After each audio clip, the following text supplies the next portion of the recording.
1983 চনত নেলি হত্যাকাণ্ডৰ ওপৰত যিটো তিৱাৰী কমিশ্যনৰ ৰিপৰ্ট সেইটো পাব্লিছ কৰিবলৈ যায় আছে গভৰ্নমেন্ট অফ আসামে, অৰ্থাৎ চিফ মিনিষ্টাৰে কৈছে এজ ইট ইজ হুবাহু হিচাপে যদি এইটো পাব্লিছ হয় তেনেহলে chief minister of Assam, government of আসামে আপোনাৰ ধন্যবাদৰ পাত্ৰ হ'ব। আৰু মই এইটো ব্যক্তিগত হিচাপে 100% ছাপোৰ্ট কৰোঁ। কিয় 1983 চনত প্ৰায় 10,000ৰ ওপৰত যে মানুহ মুছলমান মানুহসকলক হত্যা কৰা হৈছিল আৰু প্ৰায় 3 লাখৰ ওপৰত মানুহ যে ঘূণীয়া হৈছিল, কোনোবাৰ মা, কোনোবাৰ দেউতা, কোনোবাৰ ল'ৰা, কোনোবাৰ ছোৱালী, কোনোবাৰ হাজবেণ্ড, কোনোবাৰ গাঁৱৰ মানুহ হত্যা কৰা হৈছিল নিৰ্মমভাৱে, পৰা পৃথিৱী কঁপোৱা হলকষ্ট। এইটো ৰিপৰ্ট আজি 42 বছৰ হৈ গ'ল, কোনেও কৰা নাই। আপোনাৰ হিতেশ্বৰ শইকীয়া চৰকাৰ হল, আপোনাৰ প্ৰফুল্লৰ চৰকাৰ হল, তৰুণ গগৈৰ চৰকাৰ হল 15 বছৰ, সৰ্বানন্দ সোণোৱাল চাহাবৰ চৰকাৰ হল, প্ৰায় 42 বছৰ পাৰ হৈ গৈছে। আমাৰ জন্মৰ আগত এই ঘটনা হৈছে। মোৰ এটা বিশ্বাস অসমত বসবাস কৰা 98% মুছলিম পপুলেশ্যন নাজানে তিৱাৰী কমিশ্যন কি হয়। সেয়েহে মই 100% ছাপোৰ্ট কৰিম। হুবহু হিচাপে এই ৰিপৰ্টটো প্ৰায় 550 পেজৰ ওপৰত প্ৰায়, আৰু 1984 চনত এই ৰিপৰ্টটো চৰকাৰত দিছিল।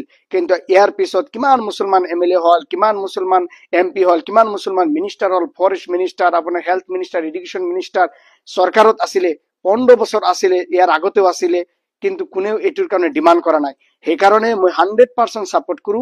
চৰকাৰে যিটো সিদ্ধান্ত লৈছে এজ ইট ইজ হুবাহু যদি ওলাই মুছলমান মানুহৰ ওচৰত এটা দলিল হিচাপে থাকিব, আনেৱালা প্ৰজন্ম দেখিব পাৰিব।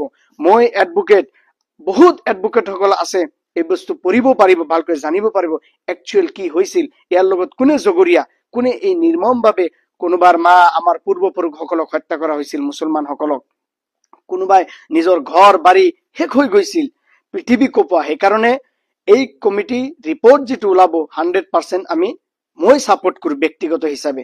আৰু মই অনুৰোধ কৰিম চৰকাৰে এই ৰিপৰ্ট এজ ইট ইজ হুবাহু হিচাপে পাব্লিছ কৰিব লাগে।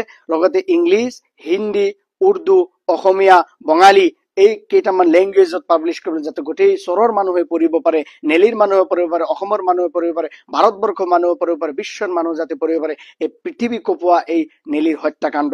আৰু 2 নম্বৰ কথাটো মই অনুৰোধ কৰিম সকলো মুছলমানে এই ৰিপৰ্টটো পঢ়িব লাগে। কাৰণ আনেৱালা প্ৰজন্ম, মই মৰি যাম, মোৰ পিছত আনেৱালা প্ৰজন্ম সকলো মৰি যাব, কিন্তু এই ৰিপৰ্টটো দলিল হিচাপে থাকি যাব, আমি পঢ়িব পাৰিম ফিউচাৰত, আৰু ভিক্টিম সকলে জাষ্টিচ ক্লেইম কৰিব পাৰিব। আজি 42 বছৰ হৈ গৈছে, মুছলমান MLA MP আছিলে, মিনিষ্টাৰ আছিলে, চৰকাৰত আছিলে, কিন্তু কোনোদিন ডিমাণ্ড কৰা নাই। এইকাৰণে এই ৰিপৰ্ট যিটো তিৱাৰী কমিশ্যন, জাষ্টিচ তিৱাৰীৰ দ্বাৰা যিটো কৰা হৈছিল 84 চনত, আৰু এই ক্ষেত্ৰত আপোনাৰ আমছু আৰু জমিয়তক ধন্যবাদেই দিব লাগিব। সিহঁতে বহুত আন্দোলন কৰিছিল এই কমিশ্যনৰ ৰিপৰ্টটো ওলোৱাৰ কাৰণে। যিয়ে নহওক এইটো হুবহু এজ ইট ইজ ওলালে ধন্যবাদৰ পাত্ৰ হ'ব, আৰু আমিও জানিব পাৰিম। আৰু সকলো শিক্ষিত যুৱক যুৱতীসকলক অনুৰোধ কৰিম এই ৰিপৰ্টটো পঢ়িব লাগে, আৰু সকলো মানুহে জানিব লাগে একচুৱেল কোনে জগৰীয়া, আৰু 10,000ৰ পৰাই মানুহ হত্যা কৰা হৈছিল নেলি অবিভক্ত নগাঁও জিলাত। এয়ে আমি আশাত থাকিম এজ ইট ইজ এই ৰিপৰ্টটো ওলাব, আমাৰ ওচৰত আহিব, আচলতে কি হৈছিল আমি শিক্ষিত যুৱক যুৱতীসকলে জানিব পাৰিম, 100% মুছলমান সকলে জানিব পাৰিব, অসমৰ মানুহে জানিব পাৰিব, বিশ্বৰ মানুহে জানিব পাৰিব।